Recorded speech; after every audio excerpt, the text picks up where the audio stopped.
దేనికోసం చెప్పినాం? 6 లక్షల రూపాయలు మేము ఇస్తుంటే 72,000 రూపాయలు నీ పథకం అవి ఇయ్యలే ఇప్పటిదాకా. ఇయ్యండి సార్ అని చెప్పి మేము అడిగినాం. ఎందుకంటే ఉంటున్నటువంటి ఆర్థిక పరిస్థితులలో ఎంతో కొంత కేంద్రం కించి పథకం కించి వస్తే ఇంత ఆసరు ఉంటుంది అనేటటువంటి చిత్తశుద్ధి. అది శాతం కూడా లెక్క పెడితే ఎంత 10 నుంచి 15% మధ్యలో అవుతుంది. మనం పెట్టేటటువంటి పైసలల్లో కేంద్రం కించి వచ్చేటటువంటి సహాయం ఒక 10 నుంచి 15% అవుతుంది మనకు మేలు చేసేది. ఆ 10 నుంచి 10% కూడా ఎందుకు వద్దనాలే, వాళ్ళకి ఇస్తే ఇంకో 10-15% మంది జనాలకి ఇంకిళ్ళు కూడా కట్టివచ్చు కదా అనేటటువంటి ఉద్దేశం మాదన్న.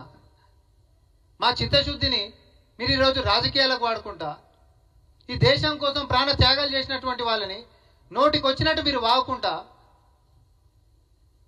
మీరు అహంకారాన్ని ప్రదర్శిస్తే అయినా ప్రజలకే వదిలిపెడుతున్నాం మేము. ఎందుకంటే రూపాయి రాష్ట్ర సర్కార్ ఖర్చు చేస్తుంటే 12 పైసలో 13 పైసలో 14 పైసలు అది ఎంత లెక్క అవుతుందో ఇచ్చేటటువంటి నువ్వు అది ఇంకా ఇయ్యలేదు. అడుగుతున్నాం మేము, ఇచ్చేదానికే నువ్వు పెట్టేటటువంటి కండిషన్ ఏంది? మా పేరే పెట్టాలి, మా పేరు పెట్టకపోతే ఎవరికి ఇల్లు కట్టించేదే లేదంటవా? ప్రజలని నేను కూడా అడుగుతా ఉన్నా, రూపాయి రాష్ట్ర సర్కారు పెడితే ఓ 13 పైసలు కేంద్ర సర్కార్ గిట్ట పెడితే దాంట్లో ఎవరి పేరు పెట్టాలండి? ఎవరి పేరు పెడతారు మీరు చెప్పండి. మేము చెప్తున్నాం మొత్తం ప్రజలకు కూడా ఇల్లు లేనటువంటి వాళ్ళందరికీ కూడా ఇల్లు కట్టిండ్రి సార్, మీ పేరే పెట్టుకోండి, మొత్తం మీ పేరే పెట్టుకోండి. ఇక్కడ మేము పేరు కోసం పాకులాడతలేదు. దయచేసి మీరు ఇది అర్థం చేసుకోవాలి. ముఖ్యమంత్రి గారి యొక్క ఆలోచన మాకు పేరు గురించి పాకులాడడం కాదు, పేద ప్రజలకి ఇల్లు కట్టించడమే లక్ష్యంగా ముందుకు సాగుతున్నటువంటి ప్రజా ప్రభుత్వం. 10 సంవత్సరాల నుంచి కేంద్ర సర్కారులో ఉంటున్నటువంటి బీజేపీ వాళ్ళు రాష్ట్ర సర్కారు మీద, రాష్ట్ర సర్కారులో ఉంటున్నటువంటి వాళ్ళేమో కేంద్ర సర్కారు మీద ఒకరి మీద ఒకటి బురద చల్లుకుర్రు. ప్రజల నోట్ల మాత్రం మనుగొట్టిరు. ఇది మనందరికి తెలిసినటువంటిది. ఎంతమందికి ఇల్లు కట్టించిండండి?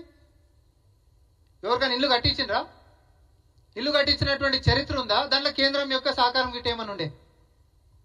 ఈరోజు మేము అంటున్నాం కాబట్టి, మేము అడుగుతున్నాం కాబట్టి ఎంత సహకారం మీ పథకం చెప్పినా అన్నిట్లలో కూడా మీ సహాయ సహకారాలు మాకు అందించుండ్రి.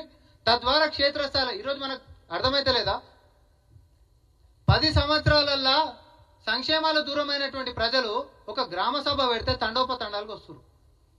దాంట్లో ఎవరైనా సంక్షేమం పాపం దరఖాస్తు విషయంలో కూడా ఒక రోజు అటు ఇటు అయితే కూడా వారి యొక్క బాధని దాన్ని ఏదో భూతత్వంలో చూపించేటటువంటిది.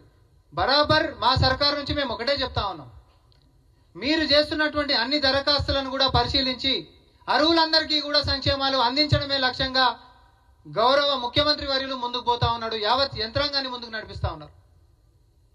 ఈరోజు మా క్యాబినెట్లో మా మంత్రులు మొత్తం క్షేత్రస్థాయిలో ఈరోజు ఏ రోజైనా 10 సంవత్సరాలు ఇట్లా గ్రామ సభలు పెట్టి దరఖాస్తులు తీసుకొని వారి సమస్యల పరిష్కారానికి కృషి చేసినటువంటిది ఏ రోజైనా చూసినామా?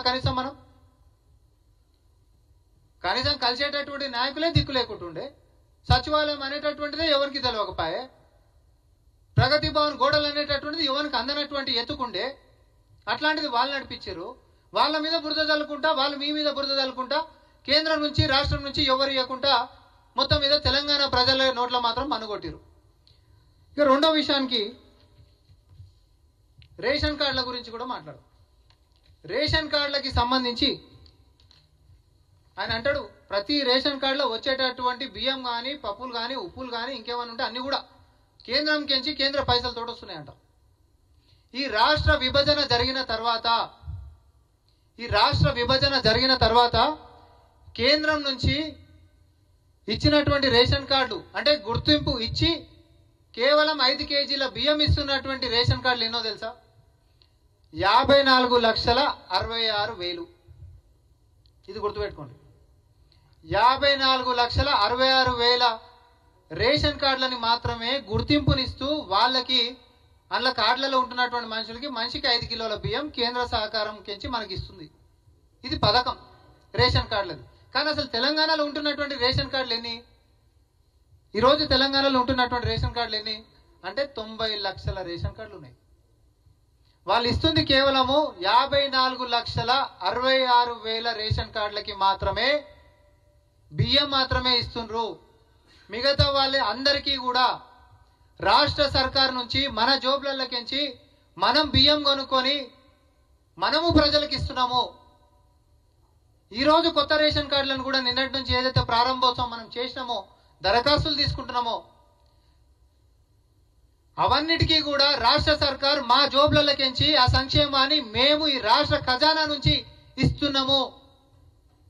దీంట్లో కేంద్రం కాంట్రిబ్యూషన్ లేదు. మరొక ముఖ్యమైనటువంటి విషయం, 2014 కేంద్రంలో నరేంద్ర మోడీ అధికారంలోకి వచ్చిన తర్వాత